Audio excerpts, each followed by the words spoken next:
जैसे ही फेस्टिवल्स आते हैं तो हमारे पास में टाइम कम होता है, लेकिन घर में कुछ बनाना है तो आज बनाएंगे हम मैसूर पाक, वो भी 25 से 30 मिनट में। यहाँ पे हर चीज़ को हमने नापा है। ये 250 ग्राम बेसन है, कौन सा वाला?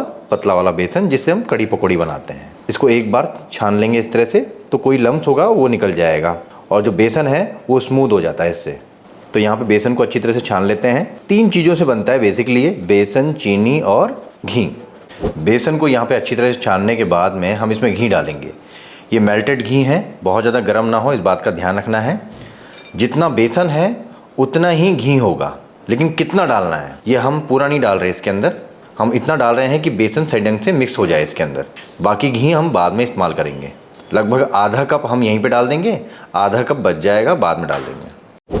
तो यहाँ पे देख सकते हैं आप, बेसन अच्छी तरह से घी के साथ में मिक्स हो गया है। ओवर नहीं डालना है, इतना ही डालना है कि बेसन सही ढंग से मिक्स हो जाए, बस ये देखिए लिक्विड हो जाए। ओवर डालेंगे तो दिक्कत हो जाएगी। यहाँ पर सिंपल सी रेसिपी है, जितना बेसन उतना घी उतनी ही चीनी। तो चलिए आगे का प्रोसेस स्टार्ट करते हैं। जितना बेसन, जितना घी और जितनी चीनी, मतलब तीनों बराबर। ये हो गया 250 ग्राम चीनी। चीनी थोड़ी सी आप कम भी ले सकते हैं, लेकिन ज़्यादा नहीं, 200 ग्राम तक आप ले सकते हैं मीठा अगर कम खाते हैं तो। और जितनी चीनी है उसका आधा पानी। यहाँ पे 1 कप चीनी है तो आधा कप पानी डाल देता हूँ। हम यहाँ पे 1 तार की चाशनी बना रहे हैं। पहले मेल्ट होने देंगे, उसके बाद इसको पकाएंगे। चाशनी को उबलते हुए लगभग यहाँ पे 5 से 7 मिनट हो चुके हैं। चीनी अच्छी तरह से घुल चुकी है और घुलने के बाद में हम इसको लगभग 1 तार के आसपास, पूरी तरह से 1 तार नहीं, आप इस तरह से भी चेक कर सकते हैं। ये देखिए कैसे बह रही है, बिल्कुल धार ये गई। और या फिर बिल्कुल आराम से फटाफट से ऐसे चेक कर सकते हैं। हल्का सा तार बनना चाहिए, बहुत भारी तार नहीं बनना चाहिए। तार बने और टूट जाए, तार बने और टूट जाए, ऐसा होना चाहिए। अब गैस की फ्लेम को बिल्कुल डाउन कर दिया मैंने। बेसन और घी का जो मिक्स है यहाँ पे जाएगा, इसको फटाफट से मिक्स कर लेते हैं। यहाँ पे थोड़ी सी मेहनत वाला काम होगा। अब इसको लगातार हाथ चलाना पड़ता है। पहले शुगर के साथ में जो शुगर सिरप हमने बनाई है ना चाशनी, उसके साथ में इसको मिक्स करेंगे। फिर धीरे धीरे करके बेसन पकेगा, फिर ऊपर से गरम गरम घी डालेंगे। और ये जो पलटा चलाते हैं ना इस तरह से फटाफट फटाफट, ये एक बहुत बड़ा रीज़न होता है बढ़िया सी जाली का। यहीं पे मैं 5-6 इलायची डाल दूंगा और थोड़ा सा केवड़ा जल, 1 छोटा चम्मच।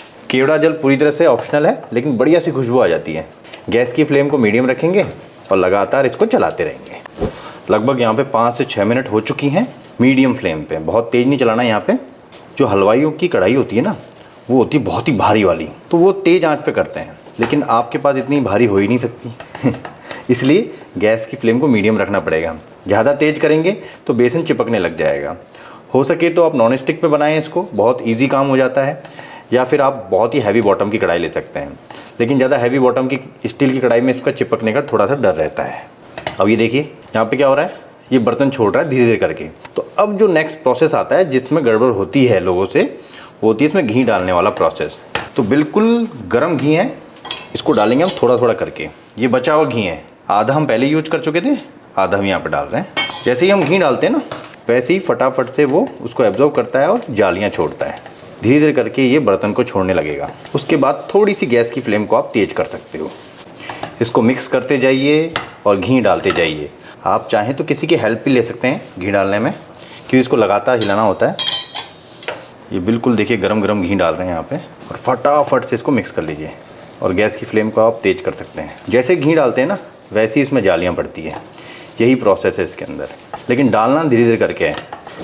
लगातार स्टर कर रहा हूँ। गैस की फ्लेम को मैंने थोड़ा तेज़ भी कर दिया है यहाँ पे, और बिल्कुल गरम गरम घी भी डालता जा रहा हूँ।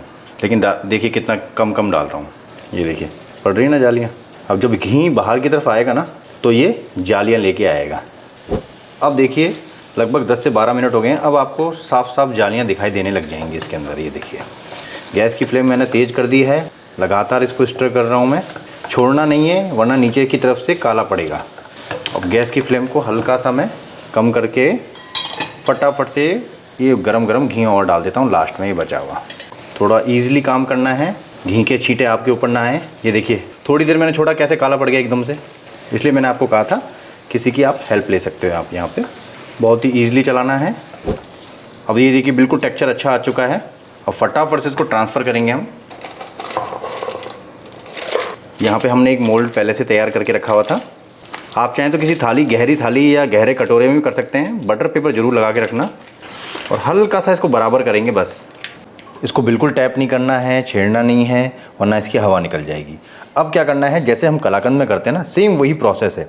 इसको ढक देंगे इस तरह से, और कम से कम, अब कलाकंद में तो लगभग 8 घंटे ढकते थे, इसको हम ढकेंगे मुश्किल से 15 मिनट या फिर 12 मिनट। इससे ज़्यादा ढकने की ज़रूरत नहीं है, इतनी देर में ये सेट हो जाता है। तो लगभग 12 से 15 मिनट यहाँ पे हो चुके हैं। ये पूरी तरह से ठंडा नहीं हुआ, लेकिन पूरी तरह से ठंडा हो जाएगा ना तो इसको काटना मुश्किल हो जाएगा। इसको डीमोल्ड कर लेते हैं। ये जो बटर पेपर हमने लगाया है, इसकी वजह से डीमोल्ड अच्छी तरह से हो जाता है। चलिए इसको कटिंग कर लेते हैं। ये हल्का सा गर्म है, हल्के गरम गरम में ही कटेगा ये। जिस तरह से कलाकंद बनाया जाता है सेम वही प्रोसेस होता है, लेकिन उसमें बहुत देर तक रखा जाता है। तो उसमें भी देखा होगा आपने, बीच में लाल हो जाता है। ये शुगर यहाँ पे कैमलाइज हो गई, शुगर और पक गई यहाँ पे। तो ये देखिए, यहाँ पे लाइट लाइट सा दिखेगा, बीच में आपको डार्क दिखेगा। ये इसकी असली पहचान है। और इसकी जो जालियाँ दिख रही हैं ना, ये जालियाँ इंपॉर्टेंट है। एक पीस आपको दिखाता हूँ मैं तोड़ के। ये देखिए किस तरह से जालियाँ पड़ी हुई हैं। खाने में बहुत ही खस्ता है, माउथ मेल्टिंग होती है।